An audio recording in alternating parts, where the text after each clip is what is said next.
Use offer code DUNCAN to save 10% off your first purchase of a website or a domain. Squarespace.com. I kill an ant and realize my 3 children have been watching. Bats carried Jerry into the cave. He was pissed, but he was to blame. He pissed off the cave bats, and the bats, they got revenge, but we got him back. If you don't want to piss off bats, don't go walking into their cave with your dick hanging out and your middle finger up. The bats, they get mad. Hey, this is Lenny Anderson with the National Bat Society, and I want to let y'all know that bats are really acting weird right now. So we got to be very careful because they've been carrying off some people, and so just please be careful around bats. Enjoy the show.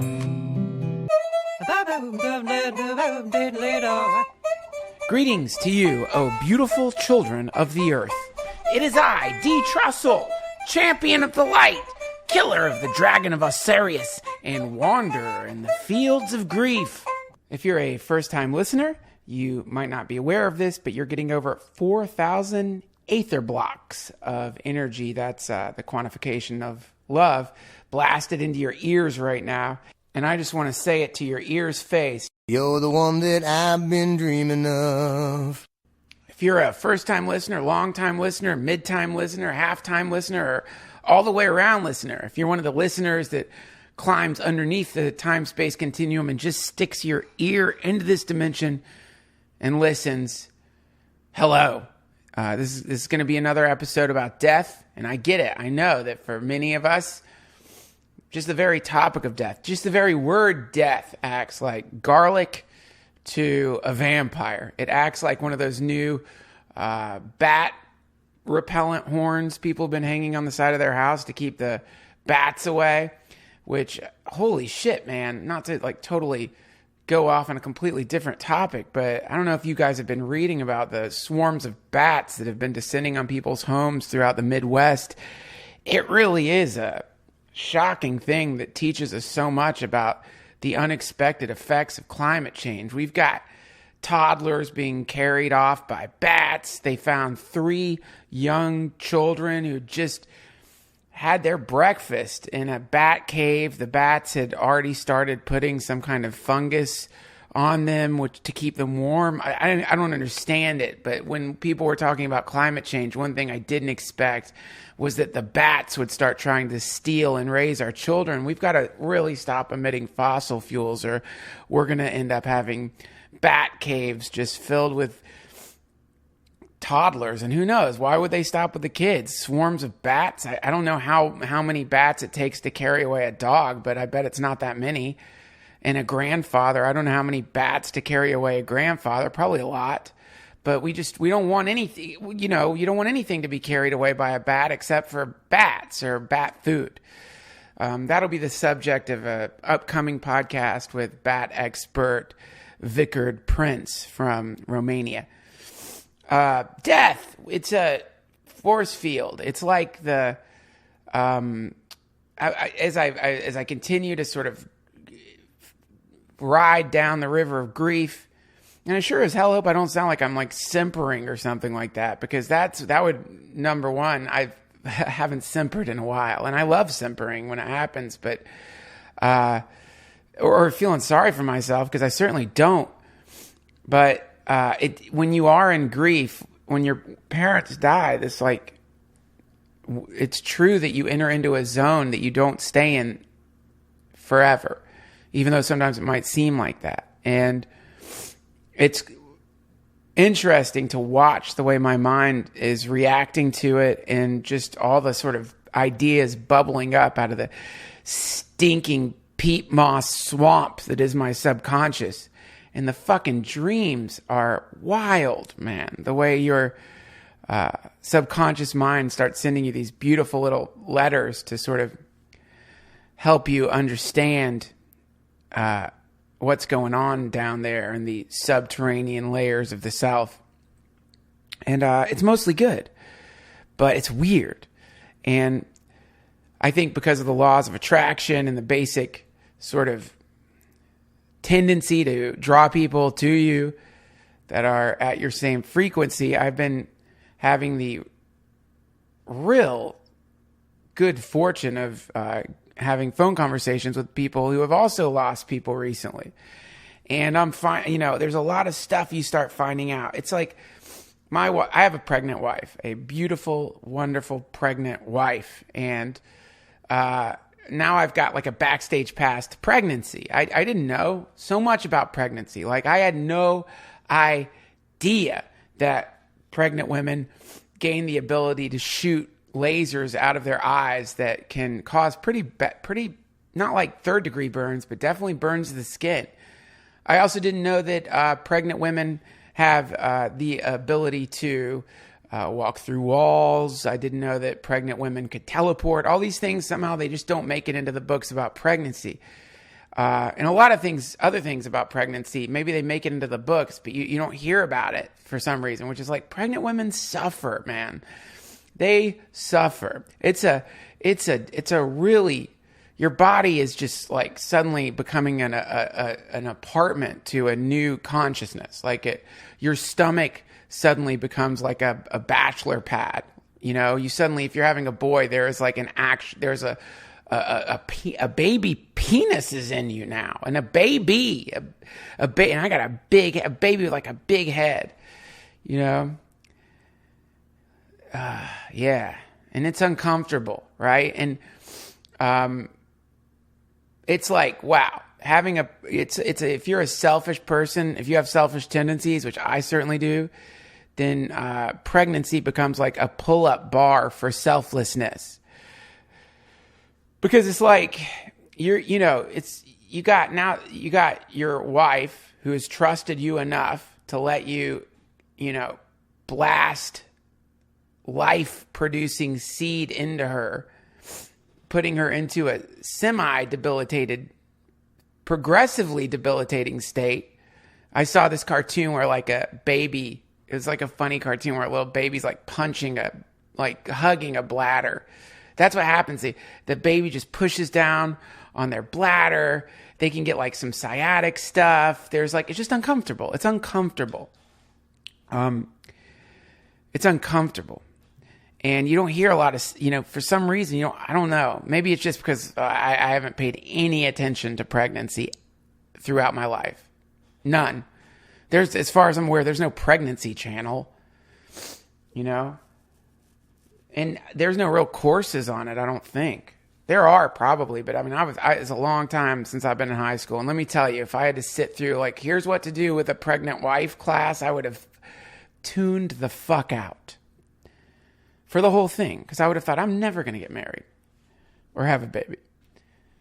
So there's all this stuff. And the same is true for death. Like, there's all this stuff that, like, that you just don't hear too much about. And talking to all these people, either you realize all these things. One, people feel isolated. They're like people who are grieving. They just feel isolated because they either have like siblings that they can talk to, but a lot of times because death is so unbelievably, the death of a parent is so unbelievably apocalyptic. It can like create some real rifts in families. Because some people one of the ways I keep picturing death is like a windshield that language just smashes against, like bugs, like logic smashes against it. Like it's like a fucking truck windshield, and the flapping duck of logic comes emerging into the highway of the time-space continuum, and death just like smacks right into it, splatters little rational, logical duck guts all over its windshield, just turns on the wipers. It doesn't fucking care. Yeah, man, the Grim Reaper, man, driving a truck filled with dead bodies, smashing into logic ducks. That's what I'm talking about. That's what death is. And so, people, when they run into it, steam comes out their ears, and except the way the steam comes out their ears is they, they react. I react. Everyone will react. There's no way to not react to it. It is like, we can't get past it. Like, I mean, the thing I keep thinking about is like poorly designed video games, like a poorly designed video game. You're playing this guy. He's fucking muscular. He's got like fucking guns or swords, and suddenly you're like, find yourself at a fence that's like maybe waist high. And beyond the fence is just this like beautiful expanse. And you just can't go over the fence. And you think to yourself, man, that's bullshit. Like, this dude was just like blowing up cars. He can't go over the fence. This is ridiculous.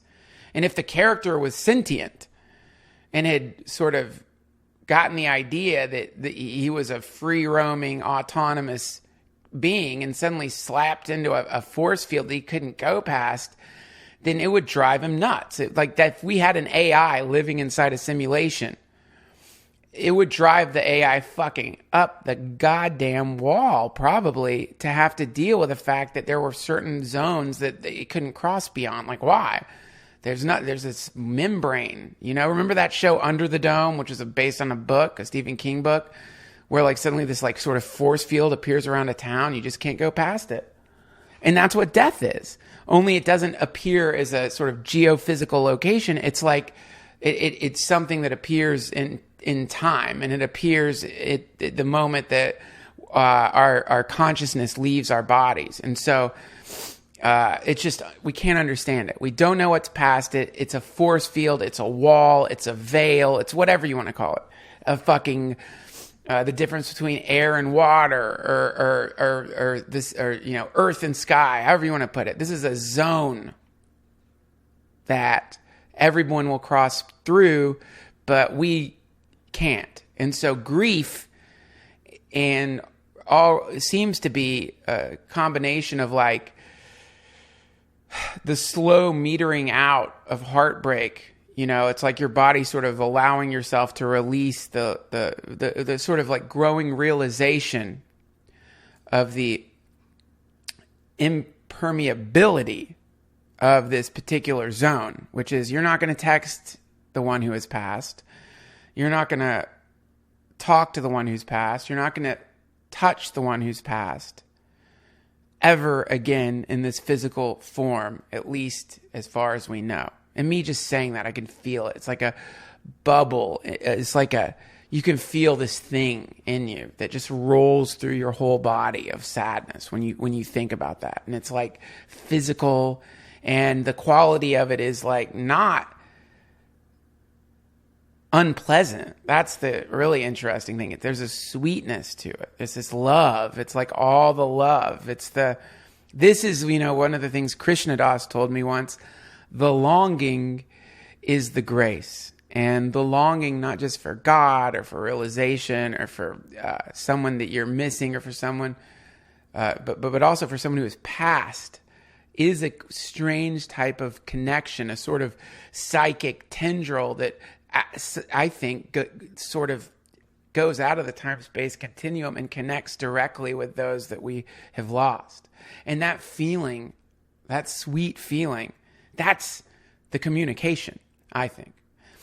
It's the great eternal message that all of us in our own way are forced to either confront or ignore, which is that everything is perfect, and that source, God, whatever you want to call it, God is good. And, you can read all these various stories, Book of Job. You can read the Taoist interpretations of this, like God, I'll fuck this story up. Like, there's some dude who's like, I guess a farmer, and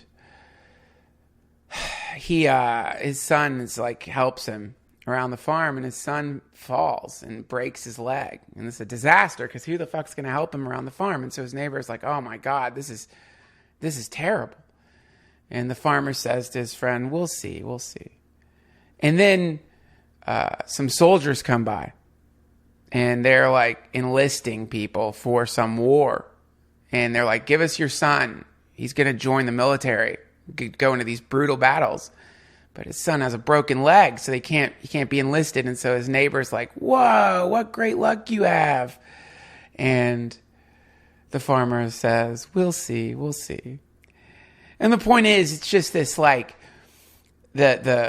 all the stuff that happens in time is somehow simultaneously incredibly important and yet abjectly meaningless.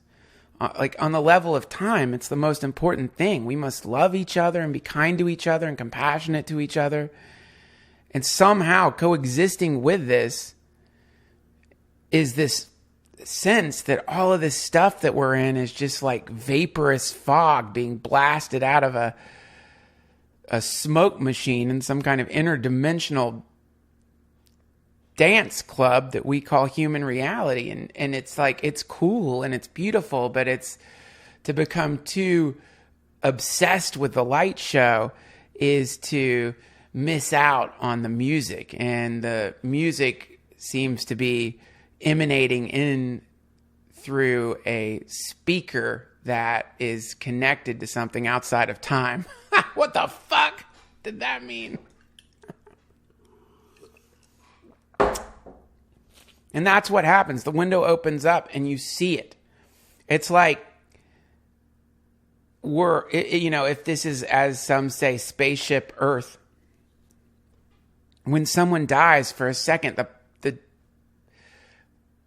the doors of the spaceship quickly open up and shut. And when they open up, you can kind of like see. And when I say see, I mean see in the way that you see without eyes. And you can hear. And when I say hear, I mean the way you can hear without your ears. Because this thing is outside of time. And so you get this like, you brush against something that is so spectacularly beautiful, enormous, spacious, expansive, lovely, that you find yourself in this curious predicament of being heartbroken, but also inspired. And that is a pretty great place to be in. And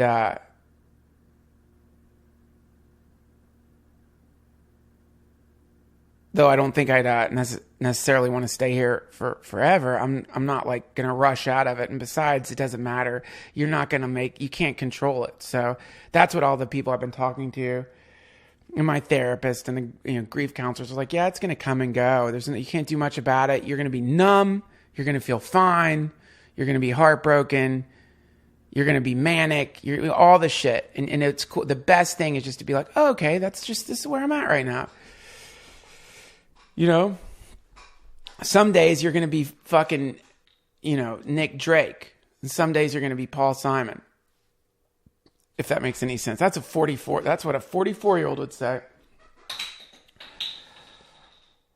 Anyway, it's bad, but it's not the kind of bad that people who haven't lost their parents think it is. That's the hopeful part. And I wouldn't even call it bad.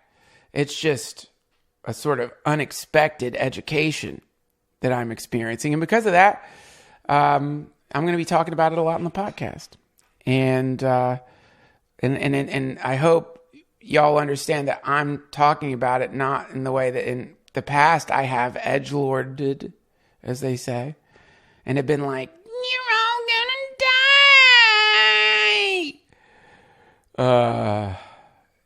die. Just because you want to be shocking or some shit. But my feeling with it, this is like maybe even more shocking than that, which is like, it's not, I guess the best way to say it is to quote Ram Dass, as always, who said, dying is completely safe. And the great controversial thing to say is like, there's really, truly nothing to worry about when it comes to death. Like all the fucking worry about death. Oh God, I put so much fucking psychic energy into the bank account of fear of death throughout my life. Jesus Christ. I would be I'd be the Rupert Murdoch of like death billionaires based on all the fear I'd put into that imaginary bank vault.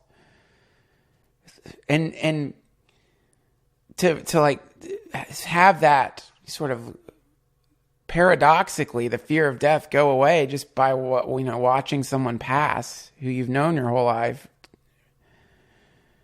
It's a really fascinating thing. You're like, oh, I guess that's the gift they give you when they leave, when they head over into, and I don't like, we have to use terms based on the time-space continuum because that's where we're at. We use terms based on 3 dimensions. So they went here or they went there. I don't think that's really good descriptors, but we're in time right now, so we have to use those words. But it's almost like when the bay door opens and your dad or mom drops their body and sort of graduates.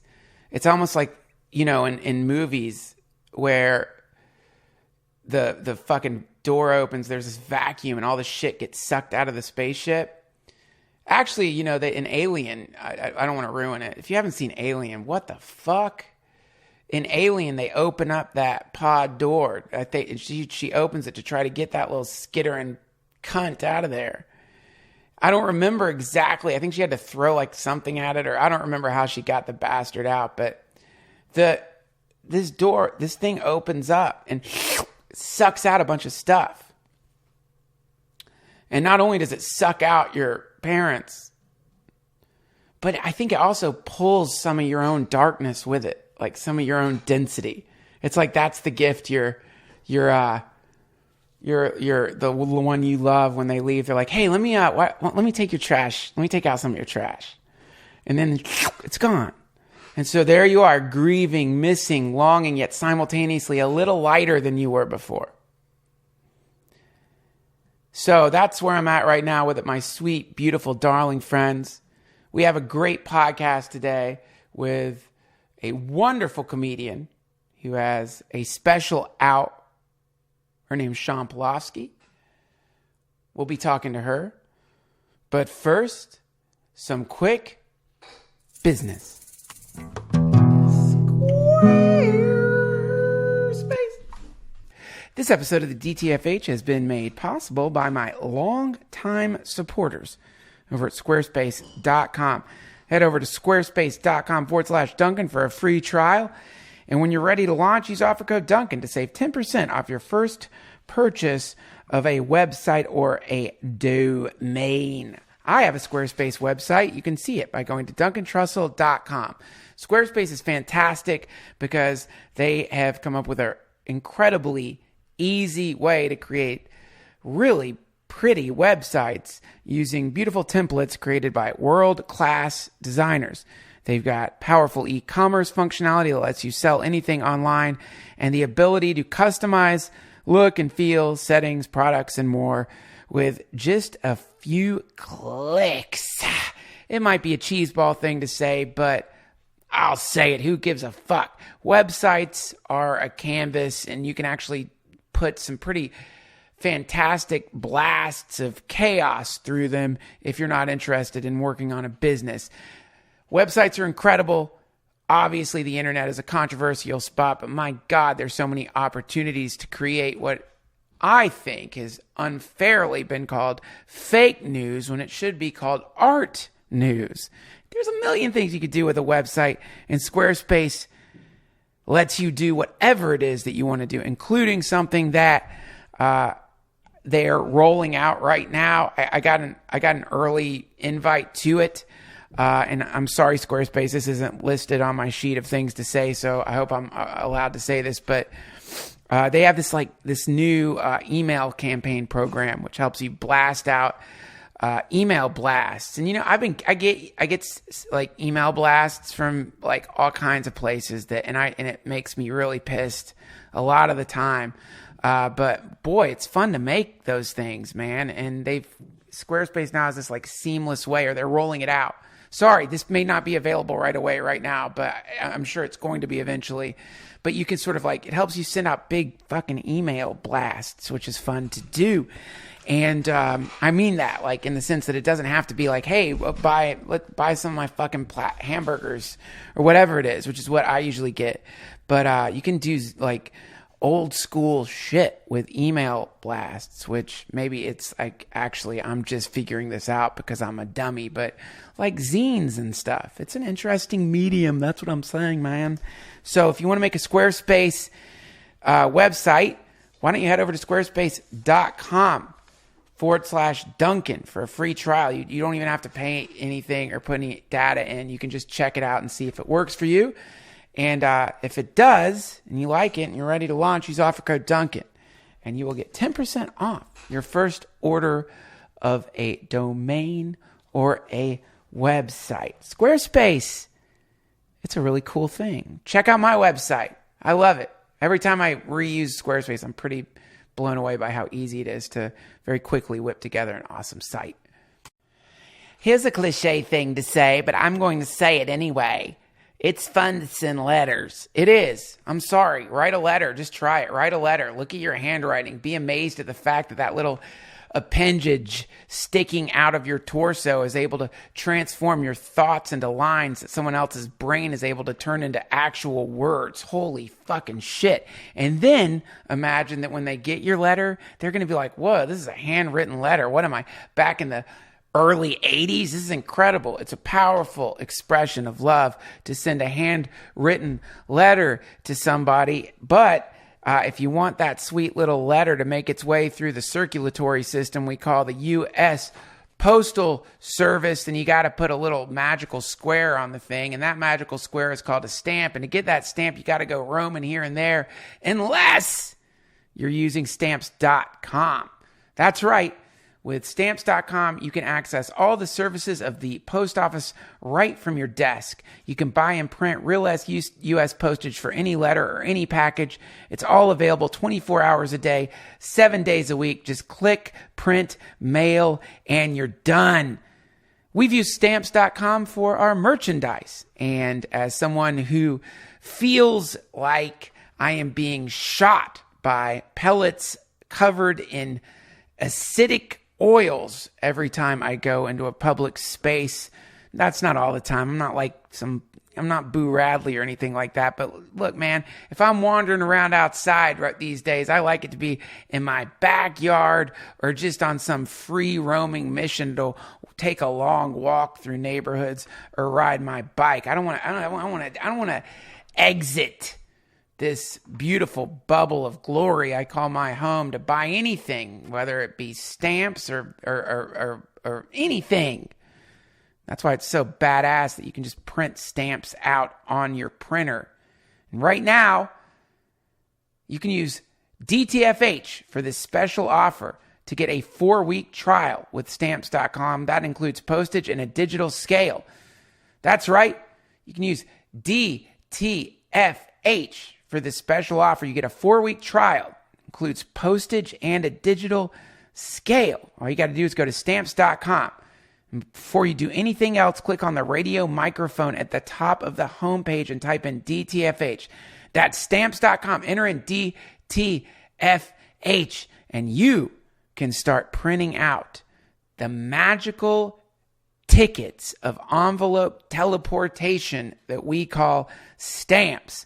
And you can start handwriting letters to all the people that you love. And it doesn't have to be some special thing. Just say, hey, I love you. And then you send it, and they're going to get that. And it's going to be like somebody dropped the opposite of a bomb into their heart. And that is the power of magic. Because magic and sigils, it's just writing stuff down and putting it in the thing, and then voila, an effect happens. And my God, when you get a handwritten letter from somebody who truly loves you, that's a hell of a lot better than a bidet spray, which is also pretty nice.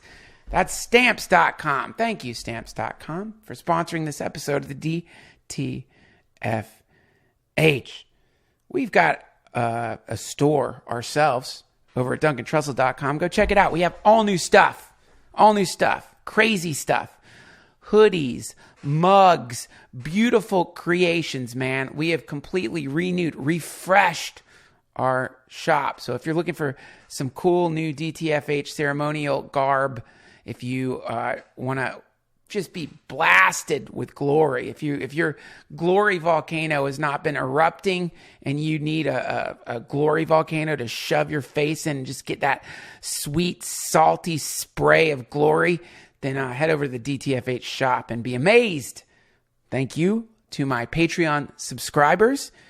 If you don't want to go through the goddamn marketing commercialization commercial shit anymore, and you're just like, God, I just want to listen to the interviews, man, then there's a way you can do that. All you got to do is go to patreon.com/DTFH and subscribe, and your ears will no longer be burdened by ads. You'll just get straight interviews, and those interviews land there usually before the podcast goes up. I feel a little guilty. In this case, I just interviewed Shawn, and I'm putting this up right now, so I haven't put it on Patreon. But in general, episodes go up way before you hear them on the main feed. Also, I do like an hour rambling thing on there once a month. And also, I put random stuff up, and I've just discovered how to do like YouTube private streams. So I'm planning on some to utilize that aspect. It's all over at patreon.com/DTFH. And as always, thanks for those of you who use our Amazon link. Now, without further ado, today's guest is a comedian I've been friends with for a very long time. I love Shawn Pelofsky. She and I became friends when I was the talent coordinator at the Comedy Store, and she is a wonderful, hilarious, vibrant, beautiful, real human being who we are all lucky to have walking around on this planet. And we're especially lucky because she just released a comedy special called Stretch It Out. And that is on Amazon and a lot of the other streaming services. We're going to have links to that over at duncantrussell.com. Now, my sweet friends, I beg you to open the lighthouse of your heart and allow the sweet beams of love to go blasting through the ether and embrace today's guest, Shawn Pelofsky.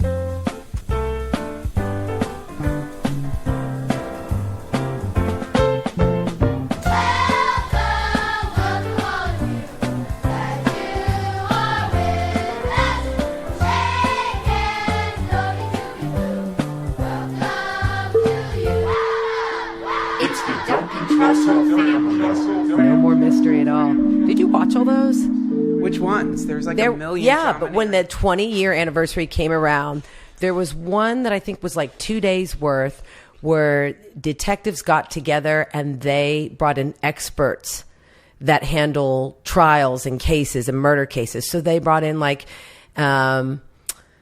expert investigators, but then expert I can't think of the correct word for people who analyze blood. I know what you're talking about. And scripture and handwriting, and in the end they all came together and decided that it came down to that it was the brother, and that was crazy. The fascinating thing about those like, it's weird when you get a celebrity murdered person, mm-hmm. Like somehow their murder mm-hmm. propels them into infinite fame. Yeah. And the fame. God, I hope that doesn't happen.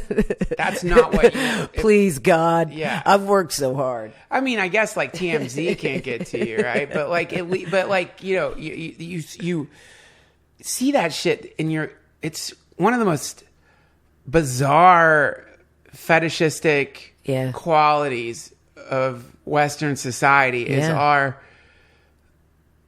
weird addiction to what I think it was South Park called murder porn.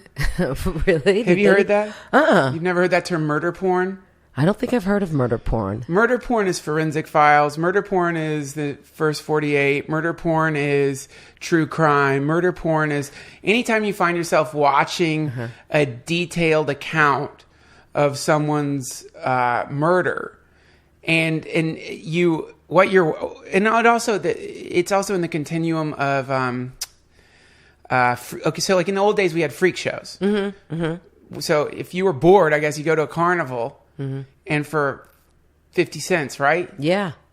You go to a fucking freak show, and it's like the dude bites the head off the chicken, the fucking the person who has too much hair on their body, the mummified The Jewish guy? Is that the fucking what are some other freaks that are classic, like the bearded lady? Yeah.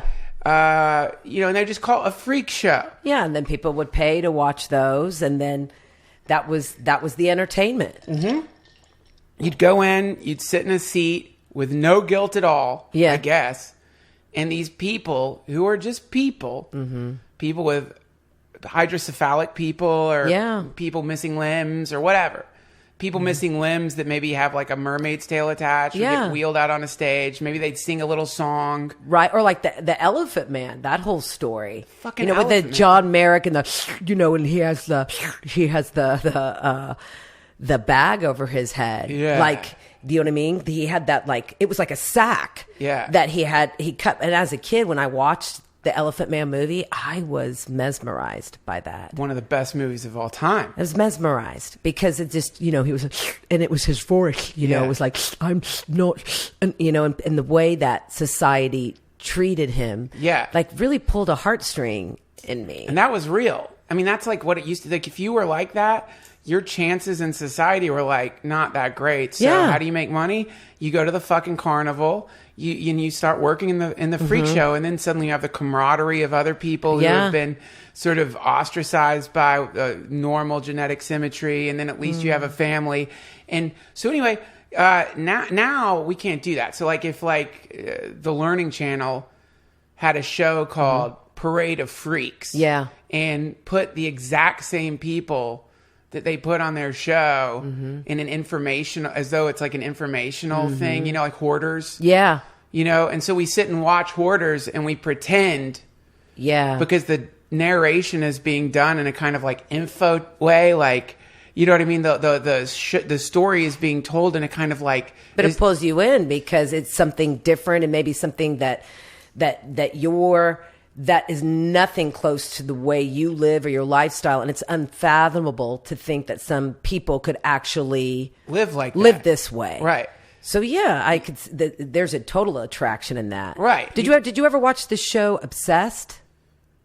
That was on A&E. Wait, that one was about people with OCD? Yes. Yeah, I think I saw that. I saw some episodes of that. That's the people who eat sofa cushions and stuff. They do that, but they also, there was a guy who was so afraid of germs, he didn't have any trash cans in his house and whatnot. And they bring in this cognitive behavioral therapist, and she says, and he's like this interior decorator in Palm Springs named Scott, and she makes Scott, she comes out of the bathroom and she's like, Scott, as luck would have it, I was on my period and I used the towels in your bathroom to wash my hands. So, and you can just see Scott's head sever into gay space. And she takes him into the bathroom, which she's already mortified that she, had taken her vagina in there, whatever she had done. And she makes him, you take the hand towel and put it to his face.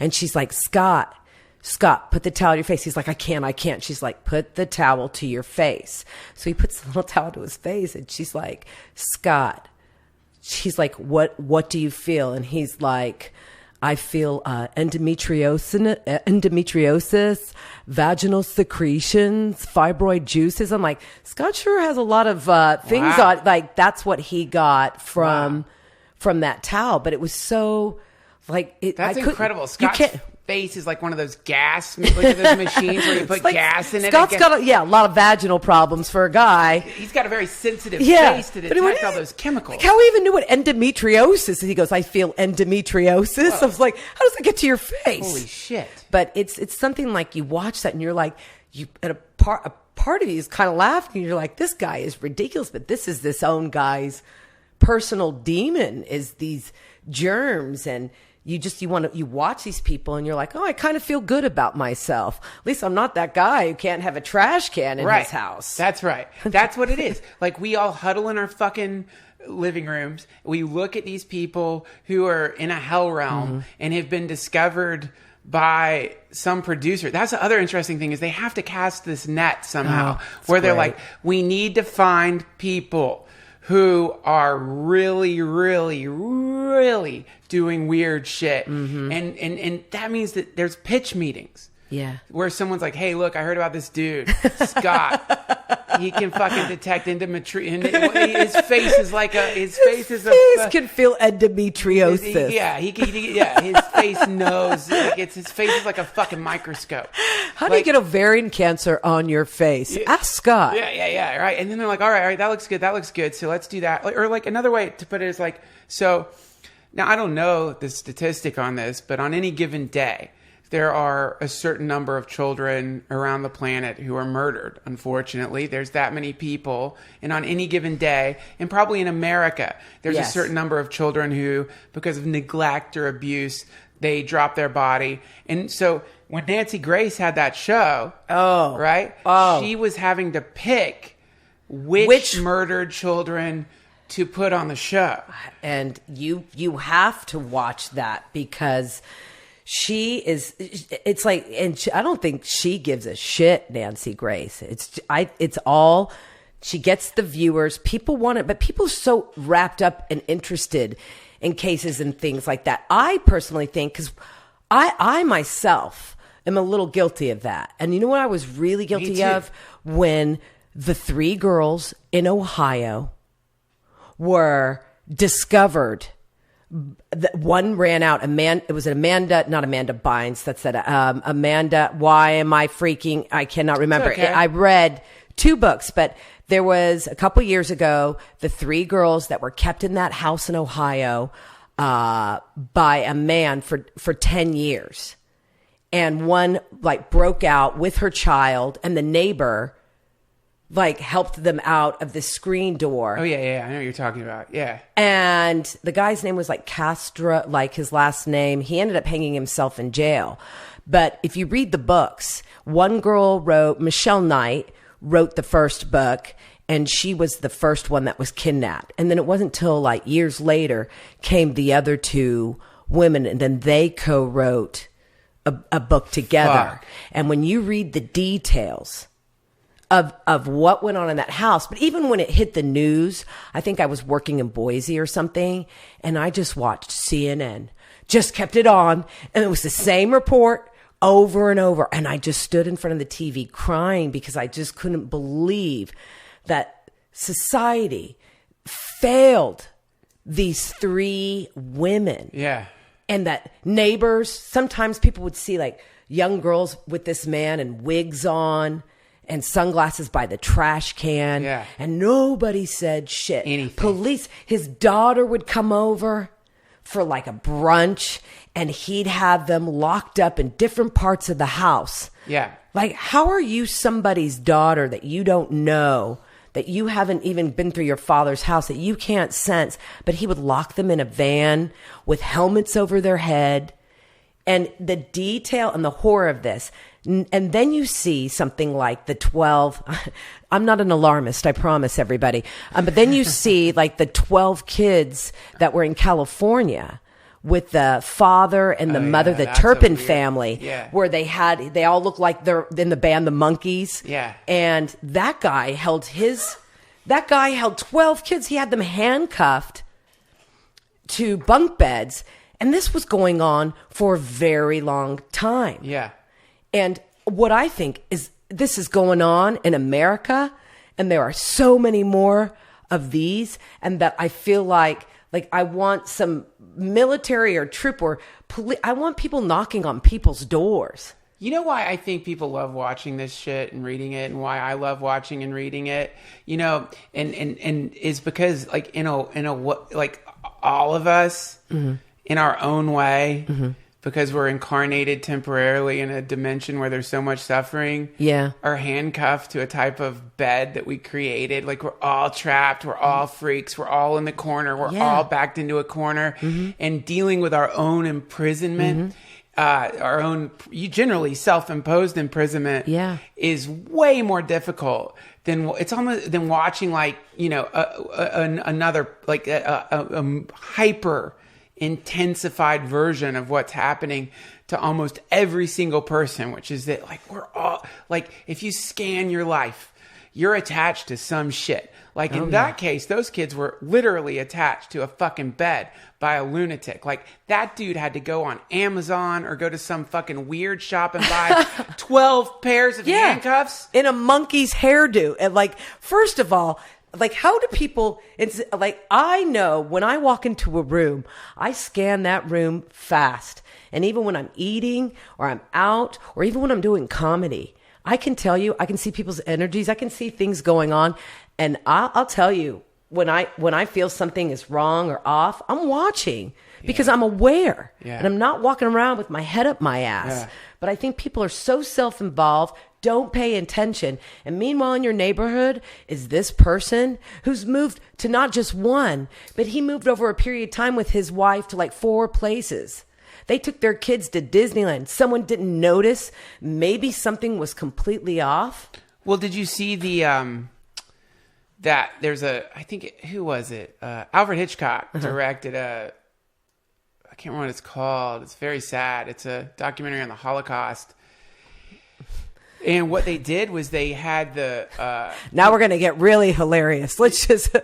we went from kidnappings to the Holocaust. Welcome to how comedians talk to each other. If you aren't depressed now, you will be. Well, let's see what happens. So they essentially in this village next to one of these horrific camps, they went into the village and they got everyone who was living in that village and they made them walk in front of a table. And on that table was like a lamp made out of human flesh, like all the horrors that had been happening right next to them that they were pretending weren't happening.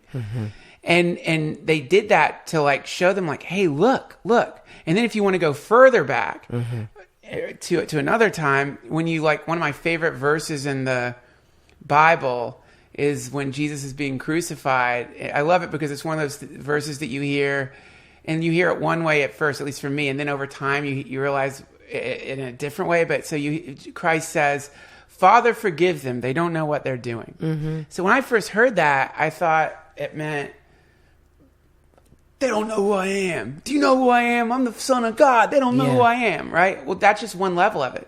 There's a deeper level. Oh yeah, which is they literally don't know what they're doing. They're like Roombas.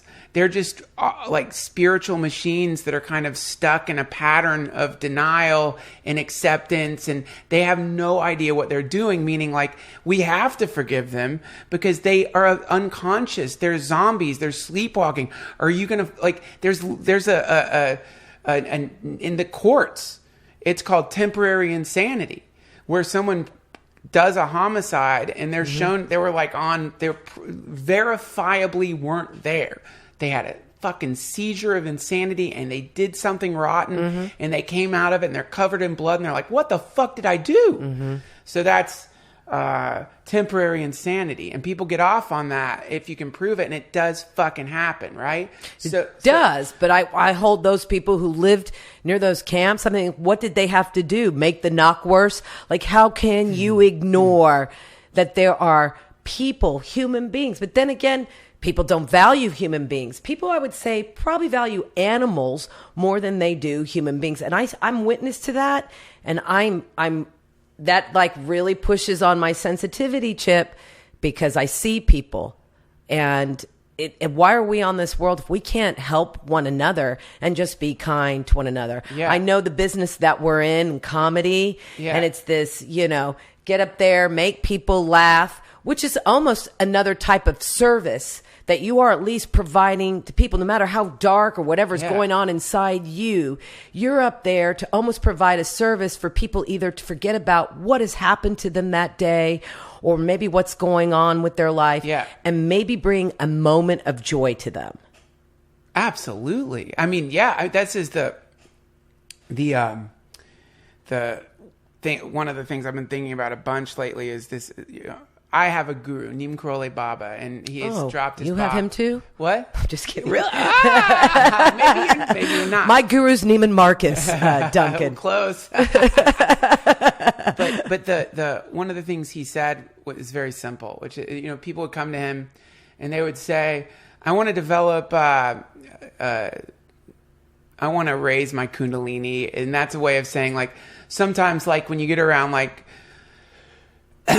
really, really famous people.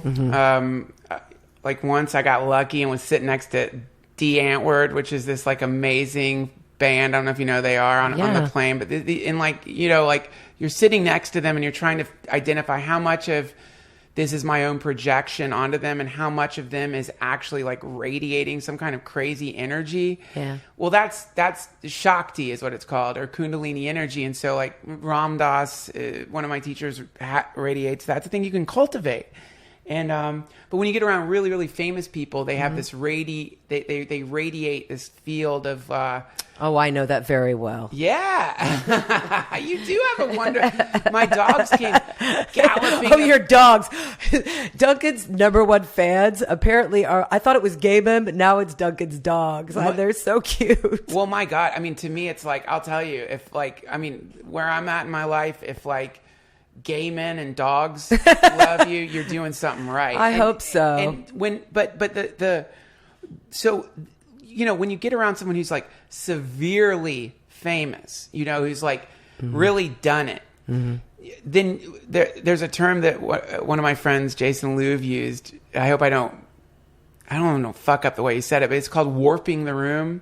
So you get around certain people and there's a warp around them where it's like, and you'll always see it. It's, like, no different than when you put a magnet down and it draws, like, a magnet next to anything metallic and it draws it to it. It's magnetism is what they used to call it, and that's called, there's lots of different names for it. Shaktipa, Kundalini Energy. So people would go to Neem Karoli Baba and say, how do I raise my Kundalini, right? And because people want that for a lot of different reasons. They want it because it will make you famous. They want it because it will make you money. They want it because it will give you power over other people. It'll allow you to read people's minds. Like that thing you're saying where I can see someone, what's within them. That's like one of the, what's called a city. And you can get that, you can really work on that to the point where you can, like, look into someone and see what they're thinking. And then if you're nefarious, you can use that against them. And that's called sorcery. But anyway, Neem Karoli. I was going to say that starts to, like, sound a little bit like witchcraft that you can figure out. Well, it becomes a type of witchcraft, or it just becomes a thing. It just becomes a in the West, we have different names for witchcraft. So in the West, we'll call it neuro-linguistic programming, NLP or something like that. We have different names for the exact same phenomena. But so people would go to Neem Karoli Baba and say, how do I develop this? And he would say, feed people. Feed people. You want those powers? Go feed people. And so I think about that a lot because it's so simple. And so when you say, when I'm doing comedy, I'm giving you're feeding people. Right. And so the more that you do that, and the more a comedian does that and does it successfully, then the more they're going to start generating this aura of magnetism. Because, not to, like, blow smoke or anything, Shawn, but when you walk into a room, people gravitate towards you. People are going to look at you. You know how to do it. Those are bill collectors. Okay.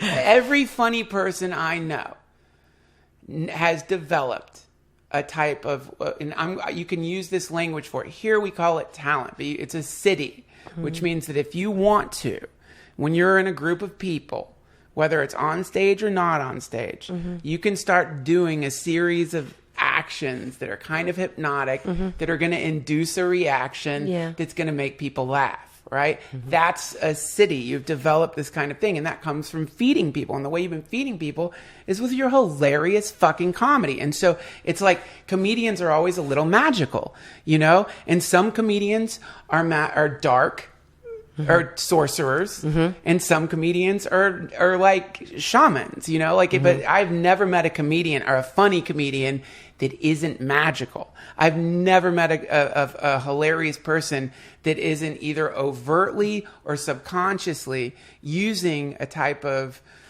power that in other parts of the world is always associated with magic. Yeah. But they don't call it that. They just call it the sparkle, the stuff. Yeah. You know? They call that talent. Yeah, right. That's what we call it here. Yeah. Yeah. Yeah. It is not, I mean, you... And now a word from our sponsors. This episode of the DTFH has been supported by Simple Contacts. That's Simple Contacts over at simplecontacts.com. Simple Contacts is the most convenient way to renew your contact lens prescription and reorder your brand of contacts from anywhere. In minutes, it's vision care for the 21st century. You need to renew your prescription? Take the 5-minute Simple Contacts vision test online. It'll be reviewed by a licensed doctor. You receive a renewed prescription and reorder your contacts. All you need is your current contacts, an internet connection, and 10 feet of space. Even if you're totally out of contacts, they've got an option for you too. And if you have an unexpired prescription, just upload a photo or your doctor's information and order your lenses. I have perfect vision. I am currently and used to be a chemtrail jet pilot. So I'm the dude who does the chemtrail. So you have to have perfect vision to do that. But my wife, she's basically has like mole level vision, unfortunately, and so she needs contacts. And we tested Simple Contacts to make sure they're awesome, which they definitely are. She continues to use Simple Contacts and just told me last week that she hasn't been using my offer code. So that's awesome. But she still uses Simple Contacts. And to be very clear here, friends, this isn't a replacement for your periodic full eye health exam. They only test that your current prescription still helps you see 20/20 and renew that prescription. They don't write completely new prescriptions or examine eye health. Have to say that. So if you're looking to get some awesome contacts, you can use your exact same contacts. Just go through simplecontacts.com. Use promo Duncan20. Go to simplecontacts.com/Duncan20. Use promo 20 and you will get $20 off your first order of contacts at simplecontacts.com. That's $20 off your first order of contacts at simplecontacts.com/Duncan20 or enter code Duncan20 at checkout. They just send you your contacts, the exact same contacts that you've always been using. Try them out. That's offer code Duncan20. Now back to the podcast.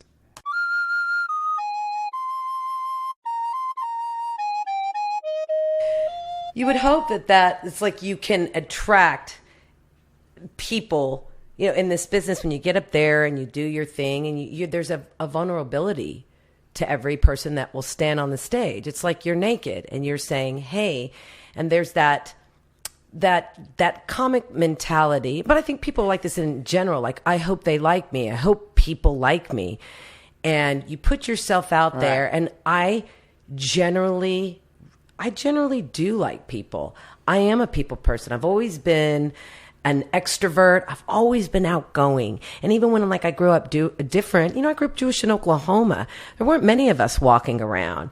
And even then I was super proud and for show and tell at school, I bring a fucking dreidel with me and a menorah and all the kids, they all loved Christ. They all attended the church on the corner. And I just stood proud because I was like, well, look at me. I may be a little different, but I embraced it. And when you get on that stage, there is that whole part of you that you're just like, well, I hope I can provide this service. But that service doesn't come without judgment. So you put yourself up there and you hope that you can feed off positive vibes and people and make people happy. Not everyone's going to always agree with everything you say. And you're going to see the judgment probably more than you might see the laughs. Well, it depends on what you're looking at. I mean, it's like, that's the problem with comedy, especially with comedy, is like, you have to like, so you've got like, you know, the double-edged sort of comedy, I think, as opposed to like other art forms, is like, I can like sit in my studio here and make music all fucking day. And I can pretend to myself, that's some really beautiful music, Duncan, right? But because like, Or some really good weed. Yeah, exactly. And let me tell you, it's always the weed. It's always the weed.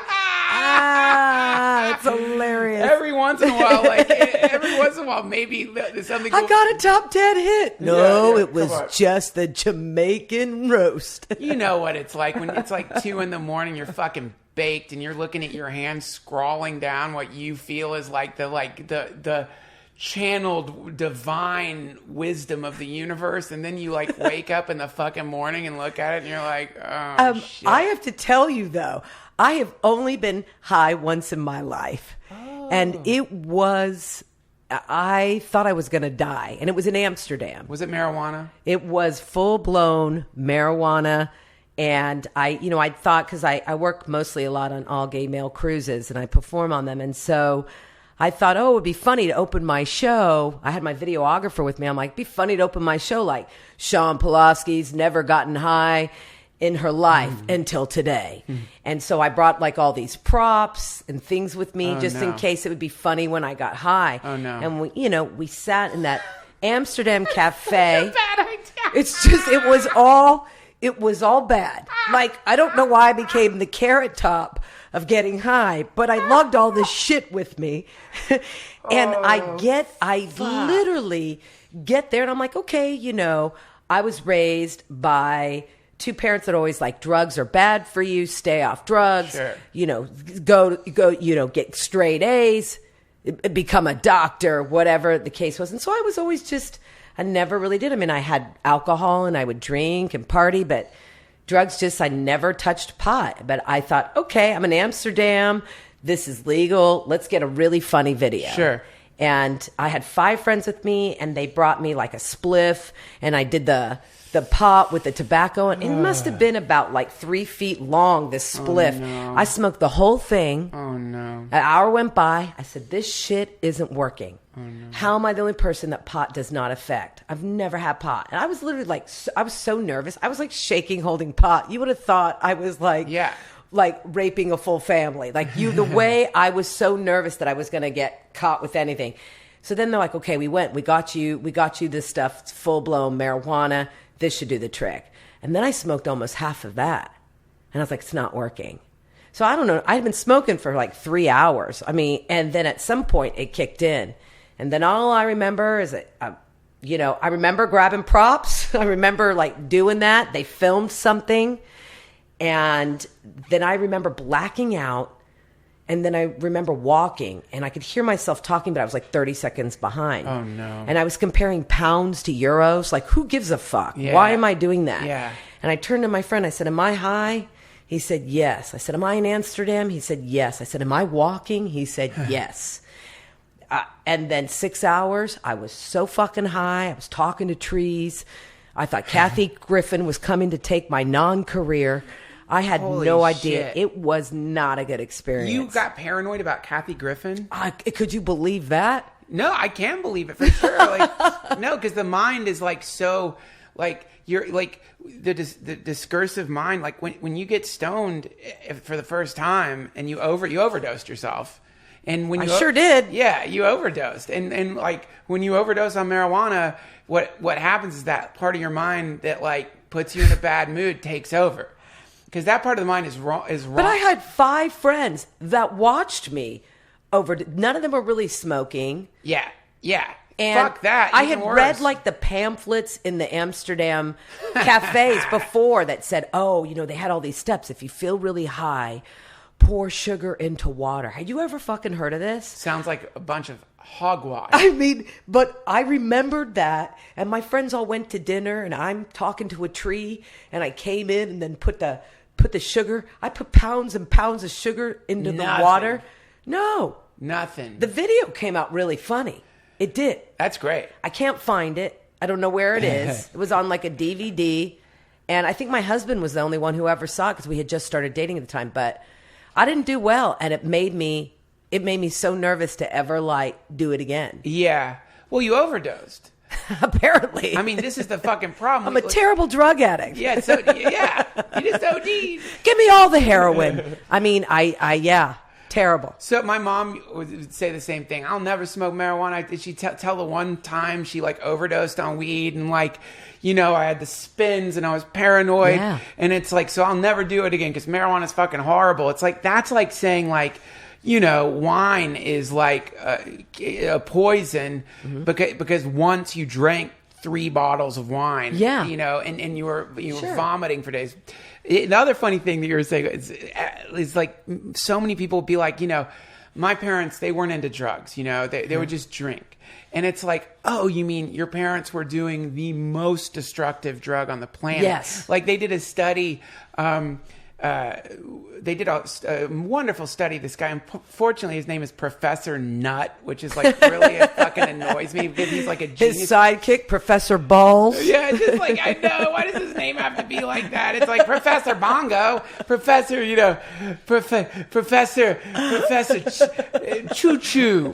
You know, why does his name have to be ridiculous? And he's a psychedelic advocate, but regardless, his data, you know, the research is good, and he did this wonderful study to determine like what's the most harmful drug. What are the most harmful drugs on the planet? And you know, you have these wonderful Liquor. like what is alcohol. Alcohol's the first, and you know it's you know, I think if we like compare like say methamphetamine to alcohol, methamphetamine comes really close. But if like methamphetamine were suddenly available for sale at like 7-Eleven, you know, you could just go to 7-Eleven, buy one of those shitty fucking hot dogs and a like meth crystal. Then meth would make it above alcohol. It's the availability of alcohol mixed in with its What about toxicity. opiates? What about opiates? They're like a few down. Opioids are a few down. Yeah. Because it's like what apparently what heroin is doing to your body, like to your liver, to your heart, to your body, compared to what alcohol is doing to your body, it's way less bad for you. It's just way more addictive, and it like and if you're measuring it out right, yeah, sure. You know, alcohol fucks you up. Like they just did a study where they found out there is no healthy amount of alcohol. Like, you know, all that bullshit you read, like one glass of wine. I heard that. I heard about that study. Yeah, glass of wine. But then I heard today another study. It's like everyone's contradicting themselves. They're like, if you have a little bit of alcohol and red meat, that's good for you. Like people, they said, oh no, the study was red meat and cheese. So it's like, is it good for you? Is it not? I feel like every month another study comes out to contradict the other studies and the previous study. So I don't even know what to believe anymore. I can just know that's like, I'm going to try and live my life. If I want to have a drink, I do. If I wanted to smoke pot, I can. I've been into the MedMen. Thank you. On Robertson and Beverly Hills. I have walked in there. Yeah. And I had ordered, like, I had gone in there and someone said, oh, you should take the CDC mints, you know, if you ever feel anxious or this will help you calm down. It doesn't have any of the THC. I went in there. I walked in with like a Joan Crawford hat CBD. on and sunglasses. I looked like an asshole. And I'm like, am I buying drugs? And they're like, what? And I'm like, is the popo going to come and get me? And they thought I was crazy. And they gave me the CDC stuff. Didn't CBD. work. See, look at me. I am the worst drug addict ever. You will never see me on intervention. Good luck getting addicted to marijuana. CDP. Yeah, I know. It's terrible. Was it CDB? See, that's how shitty I am. Well, I took it and it didn't work. And then I went back again and I got it with the THC. Didn't work. Just made me nauseous. It didn't help me. Didn't help me stay calm. Nothing.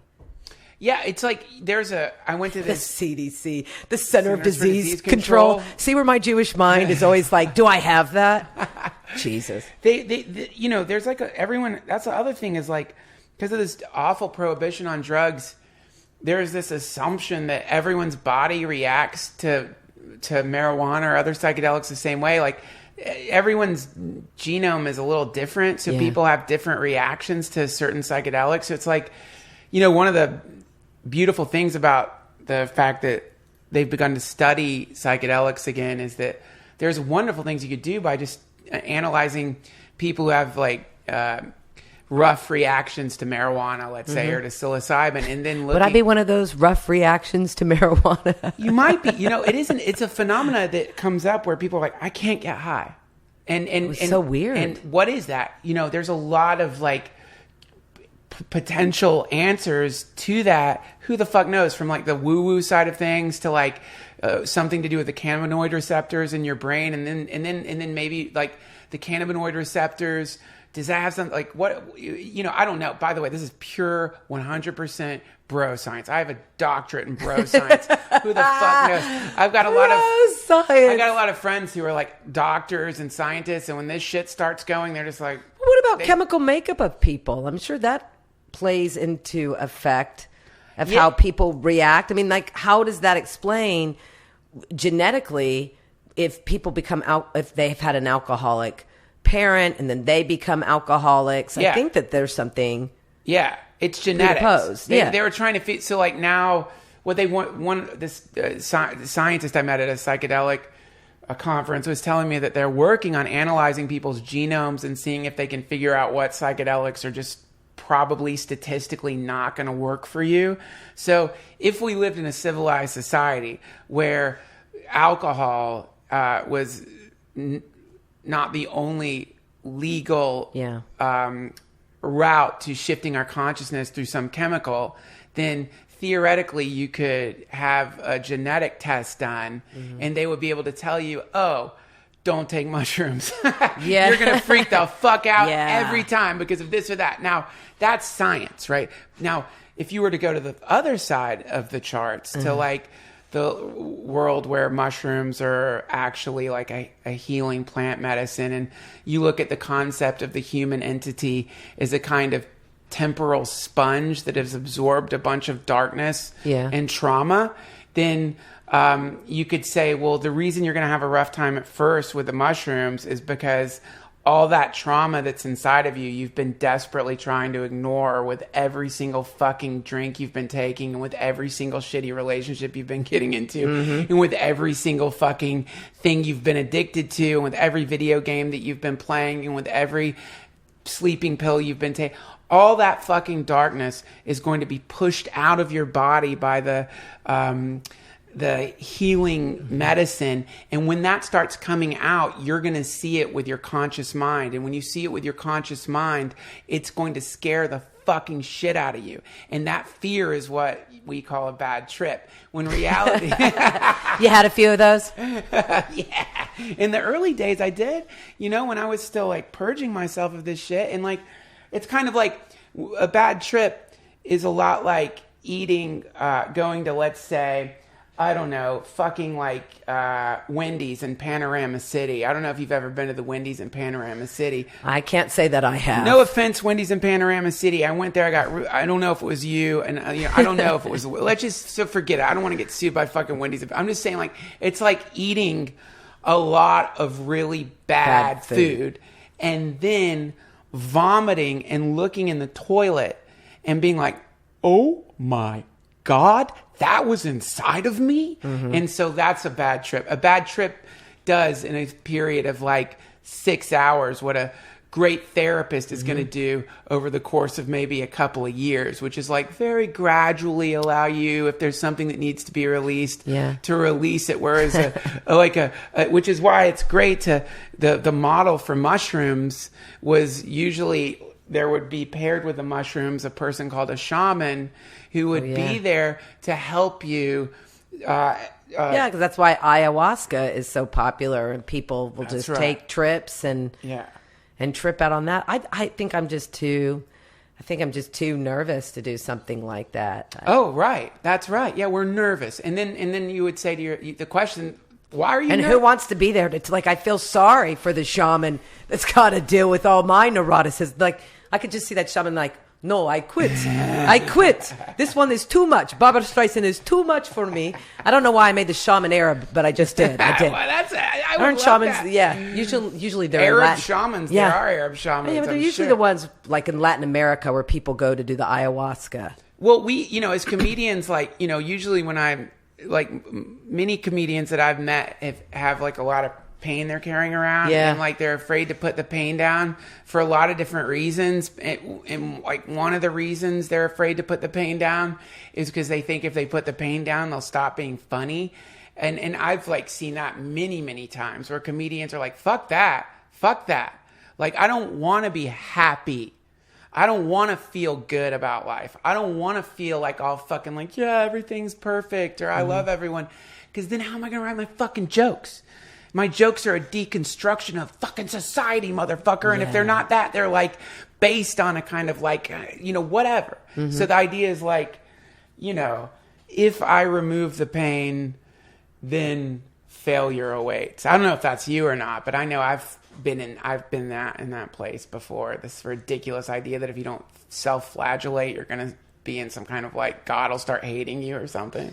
Yeah, no, I have the capability of digging deep. I'm not afraid for people to know who I am in my life. I don't know. I feel like I'm an open book, but it also depends. I mean, I vary who I'm in front of and what I'm doing, and sometimes I just like to think off my feet. So it's not really diving deep into me. Now, when I'm doing material, I can. I mean, I've got to say, I've been really fortunate in my life as far as growing up, and I had a good family, and I worked really hard, and I was a good student, and I always knew I wanted to make people laugh, and I had thought like I wanted to do the whole SNL type of route, and I love like impressions and characters.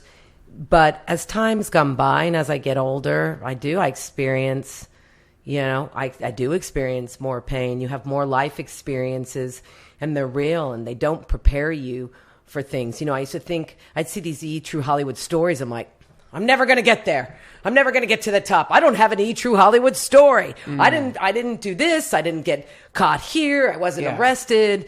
This didn't happen to me. I didn't flee to Mexico. I didn't have any of this shit happen to me. Yeah. And not in like a Pollyanna type of way, but just I didn't have anything that. I mean, the worst that had happened is that my parents got divorced after 30 years of marriage.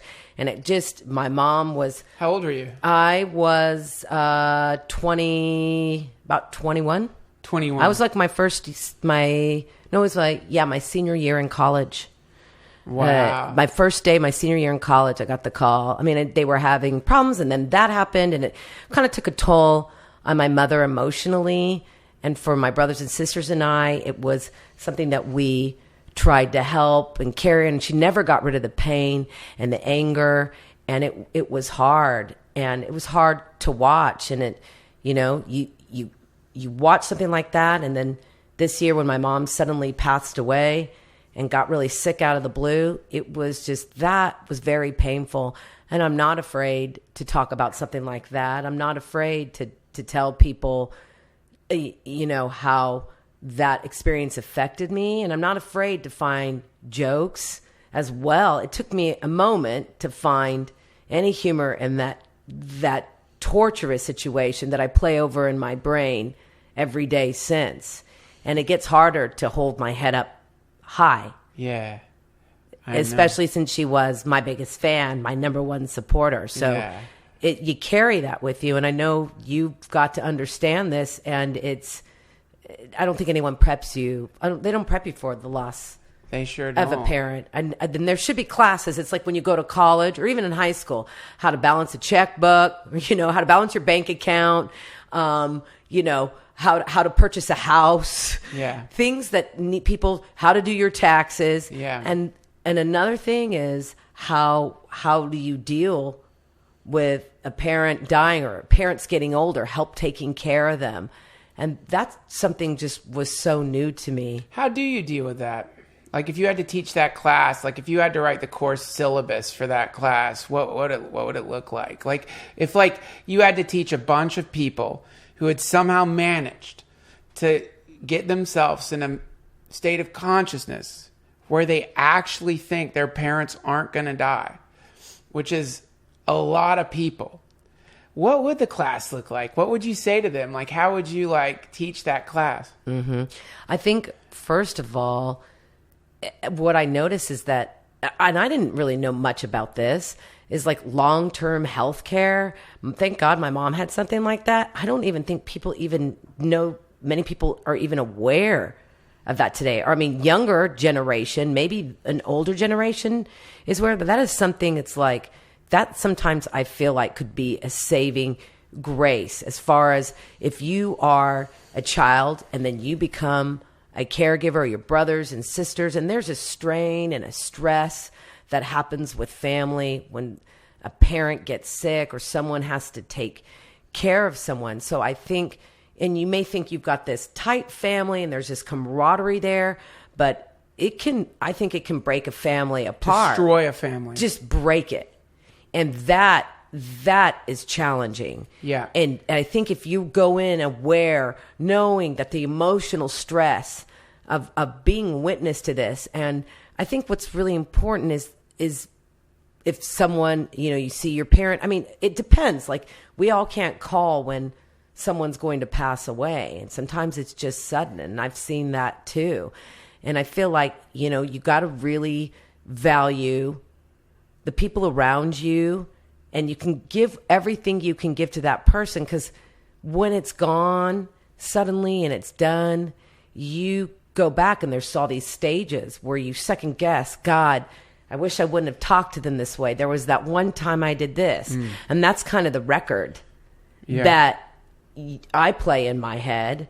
And there's not, I mean, it's been about 6 months, and there's not a part of me. There's nothing about me that's like, I wake up and I'm like, gosh, you know what? I remember these. I go over the torture. And I feel like when someone around you or a parent is sick or not, you gotta you have to surround yourself with people who you love, who you care, and you've got to take care of yourself mentally and physically. And how long were you taking care of her? How long were well, you? I was like, my mom had caregivers, and we were all, my sisters and brother, it literally was maybe like a 7-month period. It was like 6 months where she just got sick, and it just happened all so fast. And went by in a blink of an eye, right? Yeah, nobody knew the best of doctors. We had the best neurologists in Southern California, and the testing, the multi-millions of dollars of testing. Man, healthcare is important. I'll stress that again, because sometimes that can help people, and maybe they may not find the answers, but at least you're trying, so you can find that. The message also, the class is like, because if I was if I was getting to teach this class with you, like, the first thing I would want to get out is like, do mushrooms. Do lots of them. Yeah. But do it in a responsible way. Yeah. And not I just could have used some at that time. Not just mushrooms. There's a lot of different access points to the transcendent that aren't just psilocybin. But, psychedelic, there'd certainly be a psychedelic component to it. But the other thing I'd want to teach people is whatever you've created in your mind about how this is going to look, that's not how it's going to look. It's not. It's not what you expect. And then the other thing I'd want to put in people's minds is it's 1,000,000 times less scary than you think it is. It's so sad, and it is heartbreaking. But your mind is created, or at least my mind, created, the Texas Chainsaw Massacre, or that level of this kind of Hellraiser thing, when really what you'll experience is the most natural thing there is outside of birth, which is people have been entering this dimension and exiting this dimension for a very, very long time. And so you suddenly begin to encounter something that's as natural as a river running downstream, as natural as wind blowing through the forest. But also attached to it is all the attachment of the people who somehow manage to trick themselves into imagining that we are here permanently. Yeah. And that's where you run into the like. That was me. Me That too. was That's me. the drama. That's I the thought drama. I think my family is invincible, and I don't know why. I thought that about my grandma Bertha. She died at like 98. My grandma Rose died at 94. I have an aunt right now. God help us all, Aunt Anna. She's 105. Wow. And her husband, Uncle Abe, was in the Holocaust. He had the numbers on his arm. We were not allowed to ask Uncle Abe about the numbers when we were a kid. But I used to make a joke because Aunt Anna, she is tough. She called me fat at my grandpa's funeral in 9th grade. I will never forget that. I'll hold a grudge. And I will go visit Anna. But I always say like, oh, my God. You know, I said my Uncle Abe survived 2 Holocausts, Auschwitz and Aunt Anna, because she was tough. You know, she was tough on him, and he was just this sweet little Polish man. Yeah. So sweet. Yeah. But Anna, no kids, just keeps on going. Wow. She's there. She's got a boyfriend in her, nursing home. She's Cool. doing it. She likes it here. Yeah. Yeah. She likes it here. Some people want to stay here. Some people don't. But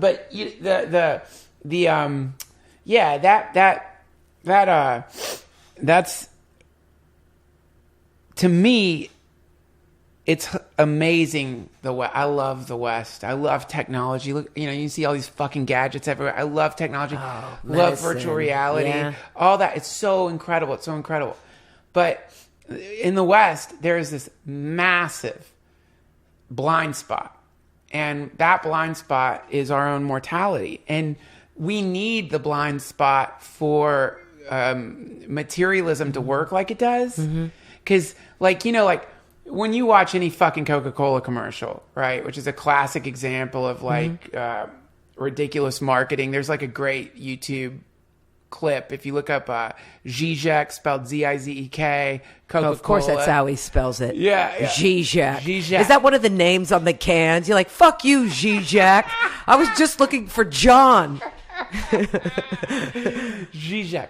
And he does a kind of analysis of different brands, and he does this just fantastic deconstruction of a Coca-Cola commercial and Coca-Cola itself. And so whenever we see a Coca-Cola commercial in general, it's always around youth, right? And it's always, sometimes it's like a party. Oh, it's always a party. We're fucking partying. There's a barbecue. Uh-huh. There's all this fucking, and it's like this. The impression that goes along with the branding is that this is youth. You're kind of drinking a party. You're drinking. This is almost like the fountain of youth or something. It's like you're sipping the best times of your life in this can. This is this amazing fucking thing. And if you look at all commercials outside of the ones on Fox News, which are designed for the geriatrics who are watching it, who are having all these fucking difficulties from the stress level they've been getting from watching Fox News for their whole lives. If you fucking watch most of these commercials, they're all portraying a dimension where we're immortal, right? Because for capitalism to really work, we need to put matter over soul, right? We've got to put the stuff over the transcendent. Otherwise, it's kind of try to fucking convince somebody to get into debt to the banks who is 100% certain that the body is a vehicle that they temporarily inhabit on a very long journey, which is the process of purifying what they are. Good fucking luck with that Coke commercial, you know? Good luck with that. Try to get across this idea of you don't need to be in a hurry. You really don't. You don't need to be in a hurry. You're torturing yourself. And the reality of the situation is that you're desperately trying to escape the reality of your own mortality by going to these stupid parties. And if you just sit in yourself and become what you are right now, which is perfect, you don't need to drink Coke. In fact, it'll be the best tasting water you ever had in your life if you love yourself. Good luck. How does that fucking work? Yeah. So in the West, we're all taught that we avoid death.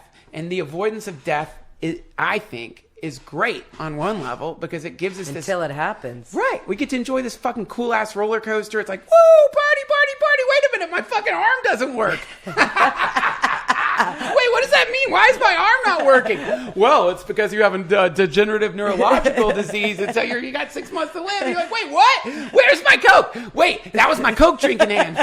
Here, try Pepsi. Yeah. Pepsi for people whose right hand has been paralyzed because they're slowly dying. Right? So this is the situation.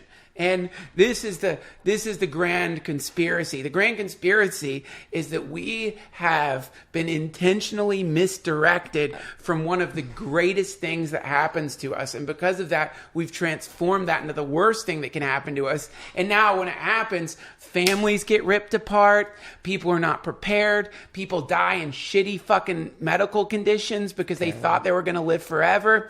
And it's all, I think, blowback from materialism, which is like we get taught that this shit goes on forever when it just doesn't. It just doesn't. And that's good. Yeah, I think it's important. I think it's important, though, to tell, especially in a situation like that, in those moments, and especially if it's someone is sick and they're dying in front of you, it's just you. Get him a Coke. Yeah, I think that's, I guess, what I should have done. But is that one of the things you beat yourself up about, that you didn't bring your mom a nice cold glass of Coca-Cola? I was like Shirley MacLaine in that hospital from Terms of Endearment. I was like, somebody get my mother the shot. And I feel like, just to express yourself. I mean, that's one thing I've learned, I guess, and I guess also in the work that we do is just be honest and tell people how you feel. And I was very honest and told my mom how I felt, and I was there. And I feel that's very important, especially when someone's sick and if this is their last of days and they're trying and they're fighting a fight. It's important that someone's there. I think human touch. I know that's what I'd want. And I would appreciate that. And the hospitals don't make it easy for you. I mean, I wanted, like, after I came out of the hospital, I was like, God, I want to go to Shark Tank. I want to invent the companion bed. And it's a bed that snaps on to the bed of the person who's sick and dying. And you can lay next to them and just like not be in a weird contorted body, holding their hand in a chair. So like there is that comfort level there. You can't, that they know that someone's there with them to help them to get through this, because I can't imagine the fear that must go through people's brains in a situation like this, when you're in a hospital and there's strangers coming in and they're changing you and they're this and you're seeing your life kind of flash before your eyes, because all of a sudden all these relatives are coming in that you haven't seen in a while. And I can't imagine how fearful people must feel. I think I would. Well, the relatives also, the training is like, the dying person, as they begin to transition, it seems that something kicks in and you see this natural process start happening. And, but the living, oh my God, it's like what ends up happening is that because we are also terrified of our own death, that when we're around a dying person, we begin to project our own fear of death onto the dying person, right? And so it's no longer about the dying person. The dying person becomes an extra in your movie about how you're terrified of dying. Oh, yeah. You know what I mean? Yeah. And that's like, it's like, give them the fucking spotlight. Oh, yeah. They're about to fucking merge with infinity, and you're the one who's like, oh my God. It's okay to cry, by the way. Yeah. I'm saying, like, cry in front of them, do all that stuff, but like, it's a real, and P.S., I'm not talking about anybody but my own fucking self. Like when my father passed, actually, on the 12th. And when I was with him, thank God for my teachers, because what you did naturally, what you're saying, I was present, I was there, I told the truth, I did this. That is such good karma, Shawn, because that's like a lot of people don't get that fucking chance. You get one chance to swing at that fucking ball. And most of us miss, and that's okay. So many people miss. And that's okay, because you did your best. You weren't taught. You were afraid. You went into fucking denial mode. You wanted to get out of the fucking picture. You wanted to run. You were angry. You didn't do whatever. Yeah. It's okay, man. No one taught you. But man, if just to say, I was with my mother and I was present and I was there with her, and I was there with her to the point where I was so looking it in the face that I thought about, I wish there was a way to lay next to her in bed. That is heroism of the highest level and sophistication of the highest level, if you ask me. I just think that's heart is basically what it is. I wouldn't call it heroism. I just think it's called love. That's what every hero says. Every single one. Well, somebody get me a cape. Somebody get you a fucking cape and a trophy. No tights. I don't look good in those. But yeah, that's a real hero. And they're you know, and that's like a gift. So like I think our parents give us can give us two gifts, big gifts. The big one, our existence, and the other one, the way they teach us after they die. Because our parents teach us to talk, and they teach us to walk, and they teach us to drive, and they teach us to ride a bike. But then they teach us about impermanence, and they teach us about impermanence after they drop their body. And that's when the real lesson fucking starts. And that's when you become a real human. And it's like the most heartbreaking thing on one level, but on another level, it's like being granted admission into a secret society and suddenly being shown the scrolls that a lot of people haven't had the chance to look at. And your parents are showing you this, and their body's not there, but it's like they're still teaching you, and you're like really feeling that teaching. That's the connection with them, you know? And so now you're in so anyway, it's another thing that people can learn is, when my dad was passing, I called, he called me. It's so cool. Raghu Marcus, he's been on the podcast a few times. He just always calls it just the right time. And so I'm sitting there, my father's sleeping. He's probably less than like 13 hours away from transitioning. And he calls me, and I say to him, I just don't want him to suffer. I just don't want him to suffer. And he says to me, take yourself out of it, right? Meaning, and it was such a perfect thing to say. And it might sound like that's a brutal thing to say to somebody. He's like, but it's the perfect thing to say, which is what I was doing was really, I didn't want him to suffer, not just because I don't want him to suffer, but because it was hurting me to see him suffer. And I was trying to reduce my own pain. Right. And so it's in what I needed to do was not be there so that I could function as a force of like love and not a fear force. That's scare. That's fear. That's all fear. I don't want him to suffer. I don't want him to hurt. And then now I can start panicking. Now I can start yelling at the fucking nurse. Like right? I did. Like we all did, right? You know? Yeah. Shirley MacLaine. Yeah, we did. I did that. Because it's all love, but you're like, hey, what the fuck? What's going on here? He's hurting. And they're like, he's dying. And, they don't say it because they're nurses, and especially hospice nurses. They're trained to be around people who are doing the Shirley MacLaine thing. And they're trained to be compassionate to people in that moment of like absolute panic. But so take yourself out of it. And then just think, I'm just here for him. I'm here for her. And what that ends up turning into is, they need chapstick. Their lips are dry. I'm going to put some chapstick on his lips because he hasn't been drinking water. You know what I mean? It becomes like very simple math, and that's where, you get back on the track when someone's passing. And that would be the other thing I would add. Get your fucking self out of it. Not that it's okay. It's like get out of your own way. Yeah.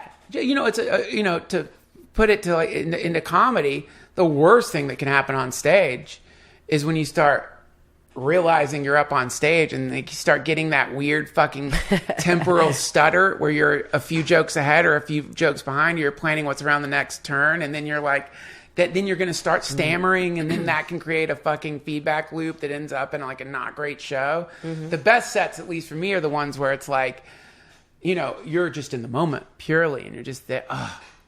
That's how we should, be with someone dying, and or be with someone living for that matter. Yeah. Yeah. I like that. God, why am I paying a therapist again? Because you fucking, we all need. I just this podcast every day. It's very healing, though, Duncan, and you have that spirituality and that energy about you. And as I was telling your wife earlier, I will reiterate that in this business, I think, to find really good, solid people, I don't think it's as easy. It's hard to find people that I could really say that inspire me, that I believe are good-natured, good-hearted, and have that light about them. And you are one of those people. Now, if you were Rich Voss, you would have. I would have just ripped you an asshole. You would have gone through that and ended it with, and you're not one of them. Yeah. That's true. And you're not one of them. It's hilarious. You know what he said to me? Rich Voss, if you're a comedian, you have been insulted by many, many comedians. And you've been insulted by comedians at varying levels of creativity, in varying levels of like absolute perfectly sadistic darts aimed exactly at the center of your heart. And what Rich Voss did to me was like, this is when I was dating Natasha Leggero, and she's fucking like kicking ass, and like this fucking Natasha, and I'm like, no, it's like the part of the process where you're like, well, maybe I'll just start working at a fucking gas station or something. Like, so we go to eat with Rich Voss and Bonnie McFarlane, and like, I'm just nervous around them, and like I was nervous. I used to be nervous, I was nervous around you, and you guys, like when you're around, like a really fucking funny fucking It was around me. Come hell on. Yeah, okay, you're self-deprecating. That's my your tits thing. aren't that big. You're self-deprecating. That's a lot of people are, and that's another comedic trait, and it's cool. But come on. So, and I can remember like. So there's that extra little bit of like, fuck, man, I mean, this is like a real comic, and like I don't even fucking know. I don't know, man. I should be fucking. This is probably a mistake, and Tasha's doing great. And like, I was already insecure, and we have this dinner with them, and I don't remember what the fuck I said, but I'm sure it was stupid because I was probably trying to impress them, and like so. Then, as we're walking to the car, Rich, having identified my just absolute insecurity, he says, "Hey, Duncan." Oh, no. I'm like, we're getting in the car. It's the perfect timing. He goes, "Hey, Duncan, you know where I've heard of you?" And I like, oh, he's heard of me? I'm like, where? He goes, "Nowhere." So he ended. Hope you enjoyed this stay. It hurt so bad. It felt so good because it's like, fuck, he thinks I'm a comedian. You know what I mean? It must mean he thinks I'm a comedian. Yeah, he got annoyed. Most fucking comedians will not like have learned. I don't know. Maybe not. Maybe he does it to this day. I don't know. But anyway, Shawn, to get back to what we were talking about before, we're both in Griefland right now, and. Are they going to make that movie? Griefland? They should. They'll singing on cars in LA freeways. Yeah, they should, man. They should, because it's like it's a special place to be, and it's like, and as a comedian, to find yourself suddenly in the land of grief, and then like to like know when you get on stage that in the audience, for sure, is at least one or two people who have experienced recent loss, and certainly a lot of people who have experienced loss, and certainly some percentage of people who are desperately trying to avoid thinking about that, right? Mm-hmm. And yet you've been trained as a comedian to tell the truth, and you've been trained to like transform that truth into something funny. And you want to get on stage and not do the hacky fucking thing, which God knows I'm fucking guilty of, which is to get up there and be like, "You're all gonna die!" You know, go like Lizard King on them, you know, like, "Hey, shut the fuck up. You're not Bill Hicks. Get the fuck off it. Get the fuck out of here. Who the fuck do you think you are? No shit, we're all gonna die edgelord. No shit, motherfucker. Boy, I'm guilty of that. That's lazy, but to figure out a way to alchemically convert death into comedy, how's that working out for you? It really has it's fueled me to be better and just to try and stand out. I feel like, I deal with it every day. And then when I'm on stage, I think those are those moments where it's the one part of the day maybe you aren't dealing with the grief because you've got a job ahead in front of you, and that job is the audience. And you've got to dance like a monkey to entertain them. And I think it's such a rewarding sensation when for those moments you can just step back and be like, hey, I can get through my day and I can make other people happy, and you can kind of go home and then maybe you go back to thinking about things that have happened, processing it. But I feel like for me, I feel like now I've got some forces behind me and I can see that happening. And it's not just the force of someone as wonderful and supportive as my mother. It's the forces of Mitzi Shore, who owned the Comedy Store. I mean, I visited her 2 days before she passed. And Wow. It was kind of right after my mom passed away. So it was watching two dynamic Jewish women in my life that were like my tour de force, deteriorate. And that was hard. That was hard for me. But I knew that at some point they were going to come full circle and surround me. And I do feel that. You feel Mitzi with you, I bet. Mitzi, there's no doubt. You know who also feels Mitzi with her? Vicky Barbalak, who's about to take all of AGT. I know. And someone told her, hey, some medium person went up and said, do you have a Mitzi? Do you know a Mitzi? And she's around you. Whatever the case is, I knew it. And when I went to visit Mitzi, I told her I talked to her. I talked to her for about an hour. I told her everything I was feeling. Well, she loved you, Shawn. I loved her. I told her how much I love her. I told her everything she'd done for me. And without her, I would not be anywhere. She will always be an inspiration to me. And she was my biggest supporter after my mother. She didn't birth me, but she might as well have. I mean, I do feel like I lost two mothers this year, but man, boy, how strong of women they were. And they never got to meet each other, which makes me crazy until now. And now I think they have joined forces, and I can feel them standing behind me because things are changing and things are a little bit different. And I can see the energy changing, and I can see my career moving in a different pace that I have not seen before. Well, I mean, you just put the special out, and you this is like, I somehow missed that. Wow, I didn't connect that your mom and Mitzi. Wow, man, that is wow. So, I mean, if folks, those of you listening, maybe not familiar with the Comedy Store. Mitzi Shore was, I don't know how to put it. She was some kind of that thing we were talking about earlier, Shaktipa. Yeah.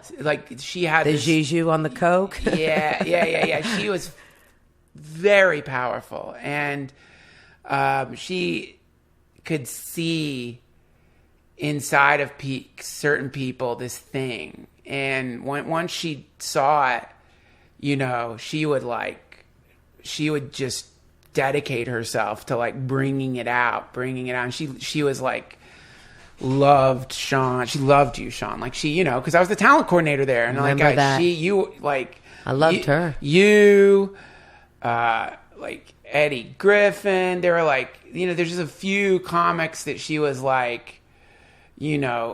her soul was connected to their soul. It was powerful, and it was an incredible thing to watch. Yeah. And so how the fuck do you edit did you record the comedy special during this year? No. it was about a year and a half ago. Okay. So it was before all this happened. So you'd already edited it before this. I had edited it, and it just was in distribution with a company, and they were working all the paper, everything out. So it was kind of on. Everything had been done. My mother actually opened my comedy special, and I kind of had put together an opening like Larry David-y type of scene where I'm in the dressing room. And which we did shoot at the Comedy Store in the back main room, even though I shot my special at a theater downtown. Yeah. But we shot it there because it was too hectic that day. But about like 2 months later, we shot that scene with my mom. And I have, my mom is, it just, to see her, it's like memorializes her. I mean, she now lives in infamy because my mother was a very funny woman. And now everyone can see that. Wow, man. Yeah. And when you were shooting it with her, did you have any idea that there was this thing? Wow. No, she had a walker and she was having problems with her back and her knees, and she was trying to get this big back surgery, in her 70s, which was really risky already. And we were like, and her body was kind of deteriorating for some reason. She would she really was set in the mind, like my mom was a funny, beautiful, vain woman. And she was like, I'm not going to be in a wheelchair. And so I don't know why I made her Harvey Firestein just now, but we were going to get this surgery, and she was set on that. So no, I did not know. But something was happening, it was happening then. Wow. See, this is like the other thing. I'm so glad that you're fine coming out and saying it, because it's like where I'm at with it right now is like, there's like some stuff that I guess I'm just afraid to say, or I feel weird saying, but this idea of like when they drop their bodies, your life gets brighter. Like it's like something gets added and to it, and it does. And it's like, I don't just mean like, like the fact that suddenly like you're getting a firsthand lesson in one of the most important things you can learn here, which is everything is impermanent.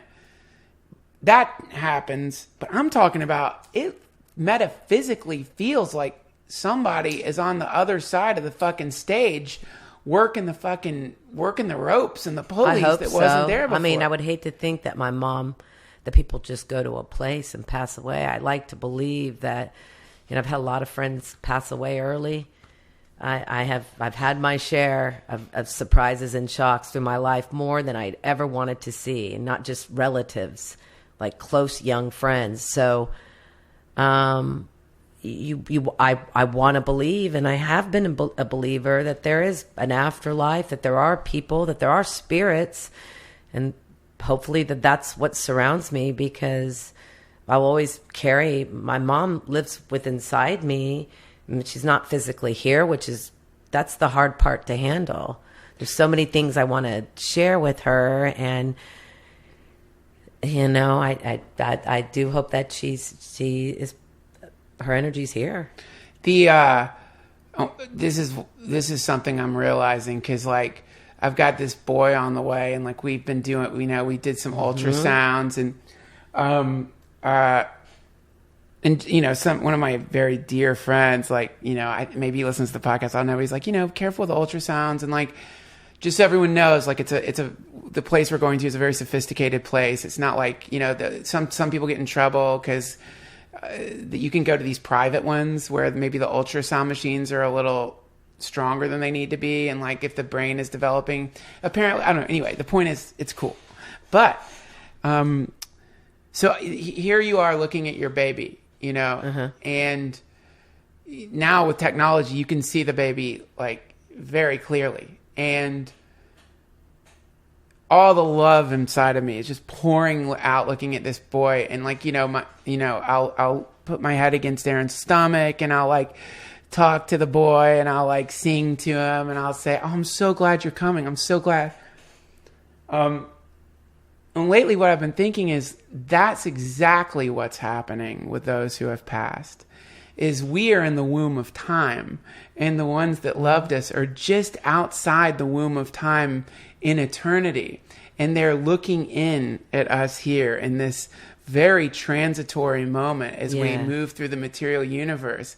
And they sing to us, and they like talk to us. And the way they talk to us is through synchronicities, through dreams, through just this sense of like, because I know he can hear my voice. Unfortunately, so my voice is pretty bad, but like I know he can hear my voice, and I know that he can feel me.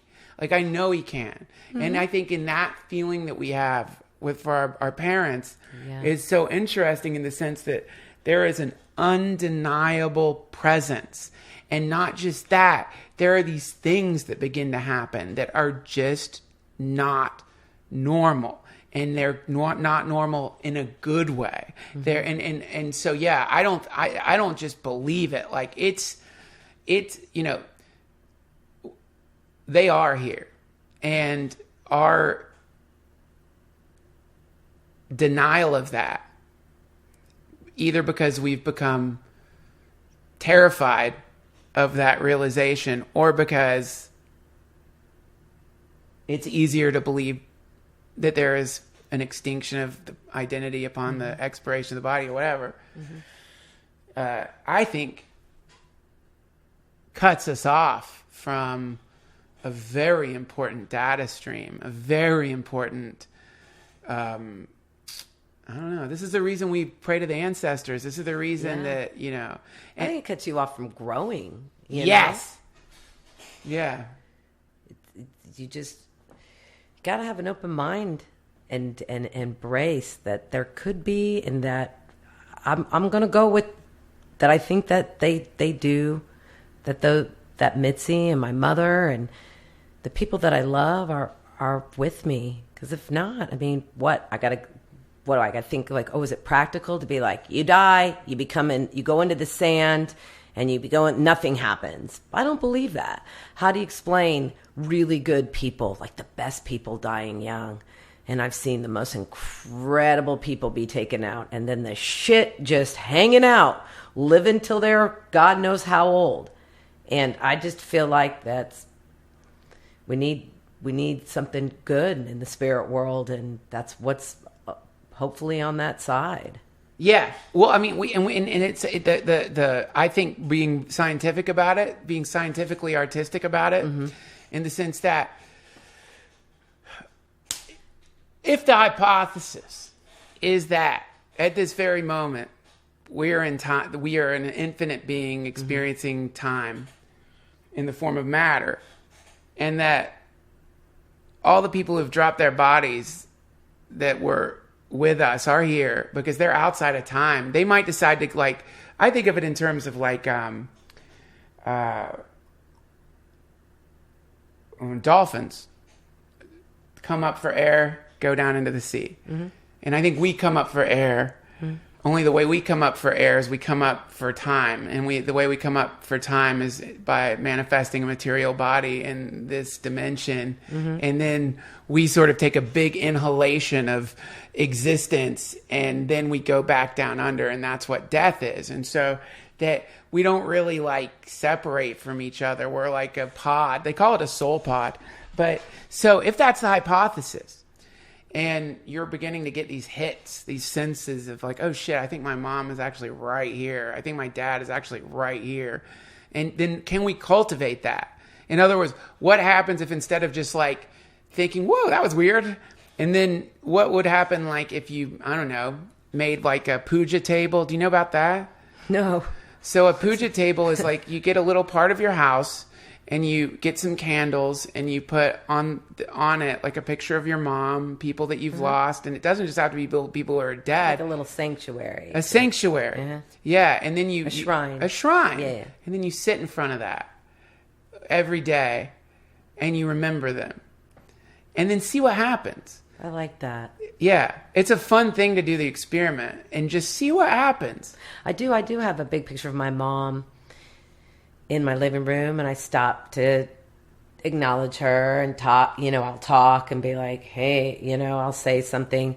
But I think that's probably it's a very I think that's a pleasant way to go about celebrating someone. Yeah, definitely. Yeah. Right now what we do is we put up this fucking concrete block in a goddamn golf course. Yeah. You know what I mean? We go over there and throw flowers in front of it, and it's like, oh yeah, that's where they are, at the golf course that's filled with corpses. Hell no. It's like, Shawn, anyway, I am so excited for you. Oh, and I'm you. so excited for what Thank you, is in Duncan. store for you. And to like see this wonderful special, and to know that it is like happening, in this very magical time in your life, this mystical time. It's like no accident that all these things are converging, Wow, man, that is so fucking intense. It's like in the midst of these like monumental transformations, suddenly this incredible special pops into the world. Congratulations. That's fucking cool. Thank you, Duncan. It's funny when you're working on something for so long, you're like, well, when does this come to light? And the timing of how this is kind of, was kind of surprising, because I thought, my mom would be around to see, because she was like, when's it coming out? I want to see my, my mom liked a little soft shoe herself. She was hilarious that way. But I'm very grateful, and I'm grateful for all the support, people like yourselves who, I know it's been hard for you too this year, and I think about that, and I'm always here to support people and listen. I think that's like another thing about when someone passes. It's like you just hold it inside, you don't talk about it again. I think that'll just eat you alive. And I know women in general probably are better at talking about loss and whatnot, because we like to communicate a lot more than men who might want to hold it inside and their feelings and process. And it's all, I guess it's just part of adulting. And adulting. Yeah. That's so funny. Adulting is another word for dying. Yeah. It's like the reality is we're all dying, and it's like it's like just and everyone's just fucking scared of it. And then it's like the moment you like really come to terms with it, and you start living in the land of truth, it's like, oh my God, it's magical here. Mm-hmm. It's beautiful here. And to say that out loud and be like, my God, there's a celebration because my father died in just the way he wanted to die. And there's a celebration because your mother, like she died in a way where you were supporting her, and there was this deep connection. It's just like, to say that out loud, and like in the West, it's like, God, no, man, we got to fucking wear black and fucking think of funeral music. Oh, I do. Once I was riding around with a mortician. I think that's my theme music. Get out of my head, funeral music. Organ. I was riding. Yeah. It's like vampire music. It's like the music we play for death is... Yeah, it's Halloween music. It's like, why are we playing this fucking sad-ass fucking music for something that is like a graduation? This is a graduation from a class in the material universe, and everybody's fucking wearing black and playing organs, and there's fucking candles flickering in the darkness. Yeah. And it's like, this is insanity. Mm-hmm. It's like, this is a graduation ceremony. And I think that it's really beautiful to see you throwing your hat up in the form of this like wonderful comedy special that you put up. It's really fucking cool. Thank you, Duncan. Where can people see it? Well, you can catch my comedy special. It's called Stretch It Out.